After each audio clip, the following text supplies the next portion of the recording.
Hello，有我嘉蓮。咁大家見到呢條鏈啊，咁我今日咧就同大家分享一個故事嘅。咁呢一條鏈咧就係一個媽咪咧嚟我哋店鋪啦，想話設計咧就俾佢個女兒嘅。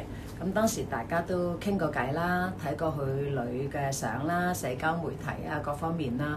咁我就同媽媽講：啊，你做呢條鏈嘅目的係乜嘢咧？佢就同我講咧，個女咧大學畢業啦，今年會。咁佢想做一條鏈咧，就送俾個女做大學畢業嘅禮物啦。咁而條鏈咧一定要做18K 金嘅。我當然冇問題，呢個小事。咁重點就係條鏈你可以無限即係想像嘅設計空間㗎嘛。咁佢當時我問佢嘅時候咧，我話你有咩 idea 咧？咁佢就話：唉，我就係唔知道我應該設計咩款俾個女咯咁樣。咁所以咧，我哋就同佢傾個偈啦。我就話：其實你個女中意啲乜嘢㗎？有啲咩嗜好啊？咁樣。咁佢當時就同我分享咗啦。佢先生咧，即係佢哋屋企有個天台嘅。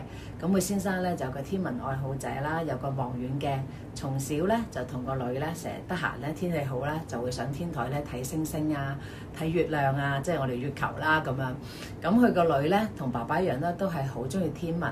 即係我哋話即係觀星啊咁樣啦，咁我就話咁啊幾好喎！如果咁樣嘅話，我哋可唔可以呢條鏈嘅題材用星星啊，即係做鏈嘅主題咧？咁當時個太太就話：哇，好好喎，我都冇諗到添咁樣。咁我哋好開心啦！我哋中意從呢個交談之中咧，就得到咧就係即係設計呢條鏈嘅一個 concept 啦，一個 idea 啦咁。咁其實買首飾，大家除咗令到自己更靚啊 bling bling 之外啦，咁我覺得另外一層嘅意義咧就係透過喺呢個即係呢個定製自己喜歡嘅珠寶嘅時候，嗰個過程咧係好開心嘅。即係每樣嘢，大家嘅故事，每個人嘅故事都唔同啦。訂製嘅 concept idea 亦都因為自己個人嘅故事會唔同啦，個體驗咧係好唔同、好感動嘅。咁之前我都同大家分享過其他一啲故事啦。咁講翻呢條鏈先。咁當時咧我哋用星星咧就做 concept 啦。咁後來咧我哋經過多番嘅討論啦，最終咧個女士咧就俾大家睇下先。係啦，嗱，其實呢條鏈咧，大家而家睇落去可能冇乜特別。其實現貨啦，即係我哋實際眼見到係靚好多好多嘅。呢粒大嘅星星咧，個媽咪話代表佢自己；粒細嘅星星咧，佢話代表個女啦。咁當時佢咧就話要加個扣嘅。我話呢個扣係邊個嚟嘅咧？佢就話代表爸爸。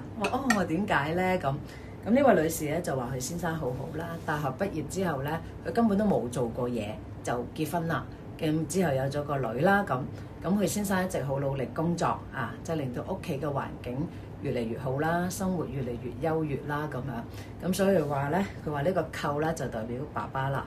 我當時聽到真係好感動嘅。佢就話爸爸係屋企嘅支柱，係一個扣。如果冇咗爸爸咧，呢個屋企就散㗎啦咁樣。咁我當時哇聽到真係好感動。咁所以咧，我哋嘅 concept 最終經過即係2、3次嘅修改之後咧，咁就媽媽咧就有鑽石啦。佢話個女咧啱啱好 fresh， 所以唔需要鑽石喺上邊，就咁樣就得啦。咁而爸爸就呢一個扣啦咁樣。咁我當時咧都問佢㗎，呢個扣你想係可以拆出嚟定係唔拆咧？佢就話唔需要嘅，係一個即係已經係鎖實咗嘅扣咧就 OK 啦。佢話咁樣咧就代表佢哋一家人咧永遠都唔會分開，永遠都唔會。我有啲 touching 添。咁咧佢就話即係一家人啊，永遠喺埋一齊咁樣咯。咁所以我就覺得有時其實我哋做珠寶訂製啦，聽到客人嘅故事嘅時候，其實我哋自己都好感動嘅。咁都唔係錢嘅問題，有時係個過程啊。當呢個女兒收到呢條鏈嘅時候咧，我相信佢個女知道媽媽由設計呢條鏈去到做好嗰個過程咧，係好感動，係好有意思嘅。即係勝過一個你可能買一條鏈10幾萬，喺街賣完之後就送咗俾個女，係更加有意義，個層次係唔同咯。佢嗰個送禮物嘅意思。咁所以呢條鏈咧，我哋就 ready 咗啦，陳太。